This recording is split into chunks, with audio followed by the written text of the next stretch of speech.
একজন মানুষ যিনি আগে একজন টপ ফেমাস ক্রিকেট প্লেয়ার ছিলেন, এখন তিনি প্রধানমন্ত্রী হয়েছিলেন, তার নাম কি? যদিও এখন তিনি প্রধানমন্ত্রী আর নেই। উনি একটা কথা প্রায় বলতেন যে इंसान की पहचान उसकी ख्वाब से होता है, कामयाब वो नहीं होता जिसका बाप कामयाब होता है, कामयाब वो नहीं होता जिसका घर अच्छा होता है, कामयाब वो होता है जो सपना बड़ा देखता है और उसके बाद हार कभी नहीं मानता। ঠিক কি না বলেন? আজ থেকে স্বপ্ন হবে বড়। আরে আমার স্বপ্ন শুধু বাংলাদেশ নয়, আমার স্বপ্ন গোটা বিশ্বকে আমি জয় করে দেখায় দিব চাপায়ের সন্তান। 5 নাম্বার কথা বলেই শেষ করতে চাই। তোমরা এই কথাকে নেগেটিভলি নিবা না। মেয়েদের পেছনে ঘোরা বন্ধ করে দাও, একদম বন্ধ করে দাও। মাথায় রাখবা, মেয়েরা প্রেম করার সময় প্রেম করে একটার লগে, বিয়ে করে আর একটার লগে।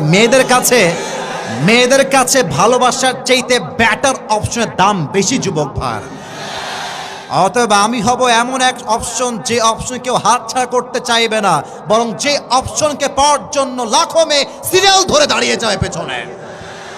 আল্লাহ প্রত্যেকটা যুবককে মেয়ের পেছনে ভাগার থেকে দূর করে জীবনে সফল হওয়ার তৌফিক দান করুক। পড়েন সবাই আমিন।